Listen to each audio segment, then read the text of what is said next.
السلام علیکم۔ آج جو واقعہ میں آپ سے شیئر کرنا چاہ رہی ہوں وہ بڑا دل خراش سا واقعہ ہے، لیکن اس سے بڑے سبق ملتے ہیں۔ اس سے پتہ چلتا ہے کہ ہمارا معاشرہ کس طرف جا رہا ہے۔ اس سے پہلے میں آپ سے ایک سٹوری شیئر کرنا چاہتی ہوں جو میں نے سوشل میڈیا پہ پڑھی تھی، اور اس کے بعد پھر میں آپ کو بتاتی ہوں کہ کیا حالات چل رہے ہیں۔ واٹس ایپ پہ ایک سٹوری آئی تھی کہ امریکہ میں ایک میکسیکن لڑکا چوری کرتے ہوئے پکڑا گیا، اور اس نے ایک ڈبل روٹی چرائی، اور اس پہ ایک الزام تھا کہ شاید اس نے بھاگتے ہوئے، جب گارڈ اس کے پیچھے بھاگ رہا تھا، تو اس نے ایک سٹور کا ریک بھی توڑ دیا۔ تو اسے پکڑ کے وہ جج کے سامنے لے گئے۔ جج نے پہلے بچے کو بغور دیکھا، اور پھر اس سے سوال کیا کہ تم نے چوری کیوں کی؟ تو اس نے کہا کہ مجھے بھوک لگی تھی اور میرے پاس کھانے کو کچھ نہیں تھا۔ تو اس نے کہا کہ تم کیا کہتے ہیں، مانگ بھی سکتے تھے۔ تو اس نے کہا مانگا تھا تو انہوں نے دیا نہیں۔ تو اس نے کہا کہ تم کسی رشتہ دار سے پیسے مانگ لیتے۔ تو اس نے کہا کہ میرا تو میری ماں کے علاوہ کوئی رشتہ دار نہیں ہے، اور وہ بیمار ہے۔ تو اس نے کہا کہ تم کوئی کام بھی کر سکتے تھے۔ تو اس بچے نے جواب دیا کہ میں ایک ورک شاپ میں کام کرتا تھا، لیکن میری ماں بیمار ہوئی، ایک دن میں نے چھٹی کی اور انہوں نے مجھے نکال دی، تو اب میرے پاس تو کوئی کام بھی نہیں تھا۔ تو اس نے کہا کہ کسی اور سے مانگ لیتے۔ اس نے کہا میری تو دنیا میں کوئی ہے ہی نہیں ہے سوائے میری ماں کے، اور ماں میری بیمار ہے، اور میرے پاس کھانے کو کچھ نہیں تھا، تو میں نے ایک ڈبل روٹی چرا لی۔ تو کافی دیر جب لوگ منتظر تھے کہ اب فیصلہ ہونے والا ہے، تو جج کافی دیر سوچتا رہا، اور پھر اس نے کہا کہ میں سمجھتا ہوں کہ اس ہال میں جتنے بھی لوگ بیٹھے ہیں وہ سب مجرم ہیں، تو میں یہ کہتا ہوں کہ سب $10 جو ہیں وہ نکال کے اس بچے کو دیں، اور سب سے پہلے میں شروعات اپنے سے کرتا ہوں، اور میں بھی، اس نے $10 نکالے اور اپنے والیٹ سے اس بچے کو دے دیے۔ اور پھر اس کے بعد اس نے ان لوگوں کو بھی، اسٹور والوں کو بھی جرمانہ عائد کیا جنہوں نے اس بچے پہ کیس کیا تھا۔ تو یہ کہانی کہاں تک سچ ہے یہ مجھے نہیں پتا، یہ جسٹ ایک سوشل میڈیا پہ، واٹس ایپ پہ وائرل ہوئی ہے۔ اس میں کتنی حقیقت ہے، کتنی صداقت ہے، یہ میں نہیں جانتی، لیکن مجھے یہ واقعہ تب یاد آیا کیونکہ دیکھیں یہ والی جو چیز ہے یہ 1400 سال پہلے بتائی گئی ہے کہ ہمیں بچوں کے وظائف لگائے جانے چاہیے تاکہ بچوں کو کسی چیز کی کمی محسوس نہ ہو۔ اسی طرح جو نان مسلم کنٹریز ہیں ان میں یہ والی چیزیں لگی ہوئی ہیں، اسکالرشپس لگی ہوئی ہیں، اور بچوں کو ڈسکاؤنٹس ملتے ہیں، کنسیشنز دی جاتے ہیں، فی کنسیشن دیا جاتا ہے، اسکالرشپس دی جاتی ہیں، تو بچوں کو ہر طریقے سے اکوموڈیٹ کیا جاتا ہے، اور ان کی مینٹل ہیلتھ کا، فزیکل ہیلتھ کا بڑا خیال رکھا جاتا ہے۔ تو یہاں پہ پاکستان میں پچھلے دنوں عید پر ایک بڑا دل خراش واقعہ ہوا۔ یہ میں نے ایک نیوز پیپر میں پڑھا تھا، تو میں نے سوچا کہ میں یہ بات ضرور شیئر کروں کہ اور یہ مجھے اس سٹوری کے ساتھ، پڑھنے کے ساتھ یاد آئے کہ ہم لوگ کس طرح کے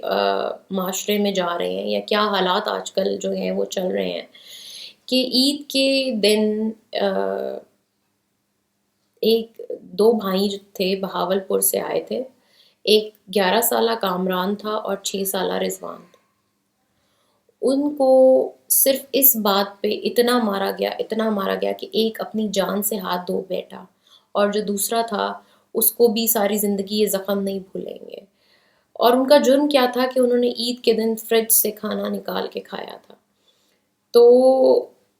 وہ لوگ بہاولپور سے لاہور صرف نوکری کے لیے آئے تھے، اور آج کل مہنگائی اتنی ہے، حالات اتنے خراب ہیں، پتہ نہیں ان بچوں کے دل میں کیا آیا ہوگا، کتنے خواب ہوں گے عید کے، کیا کیا سوچا ہوگا انہوں نے عید پہ۔ شاید وہ ان کے پاس کرایہ نہ ہو گھر جانے کا،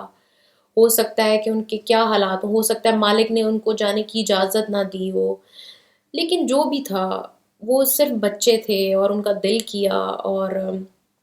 انہوں نے فریج سے صرف کھانا ہی تو نکالا تھا، اور اس کا یہ مطلب نہیں تھا کہ گھر کا ایک ایک فرد باری باری ان کو مارے اور مار مار کے ان کی جان لے لے۔ لوگ زکوٰۃ کرتے ہیں، خیرات کرتے ہیں، عید پر بانٹتے ہیں، عید پر خوشیاں بانٹتے ہیں، گوشت بانٹتے ہیں، اور ان بچوں کے ساتھ ایسا سلوک آپ صدقہ کر سکتے ہیں، آپ زکوٰۃ کر سکتے ہیں، آپ کچھ بھی کر سکتے ہیں، لیکن آپ معصوم بچوں کے ساتھ یہ سلوک کیسے کر سکتے ہیں کہ آپ ان کی جان ہی لے لیں؟ چلیں آپ نے مار لیا، اور ستم ظرفی یہ ہے کہ وہ ان لوگوں پہ کوئی کیس نہیں ہوگا، ان پہ کوئی اتنا زیادہ کچھ نہیں ہوگا، وہ اتنے انفلوئنشل ہوں گے کہ وہ اس کیس کو رفع دفع کر دیں گے، اور وہ شاید نیکسٹ ٹائم کے لیے کوئی اور فیملی کر لیں۔ اسی طریقے سے بہت سی جو ہوتے ہیں ملازمین، اور بہت سی خواتین اور بہت سی بیٹیاں جب کسی کے گھر کام کرنے جاتی ہیں تو ان کی عصمتوں کے ساتھ کیا ہوتا ہے، ان کو اپنی بہت سی چیزوں کو خواہشات کو مارنا پڑتا ہے، اور ان کا وہ جو بچپن ہوتا ہے نا معصوم سا، وہ یہ نوکریاں مسک کر کے رکھ دیتی ہیں، ان کی خواہشات ختم کر کے رکھ دیتی ہیں۔ لیکن وہ والدین جو اپنے بچوں کو کام کرنے کے لیے بھیجتے ہیں، وہ خود بھی اتنے جاہل ہوتے ہیں کہ انہیں کوئی فرق نہیں پڑتا کہ ان کے بچوں کے ساتھ وہاں پہ کیا سلوک ہوگا۔ میں ایسی بہت سے والدین کو جانتی ہوں کہ وہ خود مالک کو کہتے ہیں اس کے ساتھ جو مرضی کرو، یہ ڈھیٹ ہے، اس کے ساتھ جو مرضی کرو، اور وہ ایڈوانس پکڑتے ہیں اور چلے جاتے ہیں۔ میرے پاس ایسی بے پناہ مثالیں ہیں کہ جس میں والدین پیسے لے کے چلے جاتے ہیں اور پیچھے مڑ کے بھی نہیں دیکھتے، 6 مہینے کا ایڈوانس لے جاتے ہیں، اور اس کے بعد پیچھے 6 مہینے کے جو پیچھے جو بچوں کے ساتھ سلوک ہو رہا ہوتا ہے وہ ان کو نہیں پتا، ان کے ساتھ کیا سلوک ہو رہا ہے، ان کی عزتوں کے ساتھ کیا ہو رہا ہے، ان کو کس طریقے سے جانوروں کے ساتھ ٹریٹ کیا جا رہا ہے، ایسا کچھ نہیں ہوتا، ان کو پتہ بھی نہیں ہوتا۔ اور ایسی بہت سی اچھی فیملیز بھی ہیں۔ میں مطلب ہر چیز کا ایک پازیٹیو پہلو ہوتا ہے، ایک نیگیٹو پہلو ہوتا ہے، یہ نہیں ہے کہ سارا معاشرہ ہی گندا ہے۔ ایسے معاشرے میں لوگ بھی ہیں جو بالکل ان کو ایک فیملی ممبر کی طرح رسپیکٹ دیتے ہیں، کپڑے دیتے ہیں، جوتے دیتے ہیں، ان کی خوشیوں کا خیال رکھتے ہیں، انہیں مٹھائیاں دیتے ہیں، سب کچھ کرتے ہیں۔ لیکن اس دل خراش واقعہ نے پوری انسانیت کو ہلا کے رکھ دیا ہے۔ وہ لوگوں کو شرم بھی نہیں آئی، ان لوگوں کو افسوس بھی نہیں ہوگا، اور شاید کچھ عرصے کے بعد وہ اس معاملے کو بھول بھی جائیں گے۔ لیکن جو زخم اس بچے کے ذہن پہ اور دل پہ لگے ہیں، اور وہ بچہ جو اپنی جان سے گیا ہے، اور کیا اس کی فیلنگز ہوں گی کہ اس کے پاس اس کے اوپر کوئی چوری کا الزام نہیں تھا، اس کے اوپر کوئی ایسا چیز نہیں تھی، صرف یہ تھا کہ فریج سے نکال کے کھانا ہی تو کھایا تھا۔ تو اس کے اوپر آپ نے فیصلہ کرنا ہے کہ ان لوگوں کے ساتھ کیا ہونا چاہیے، اس پہ آپ نے سوچنا ہے کہ یہ معاشرہ کدھر جا رہا ہے۔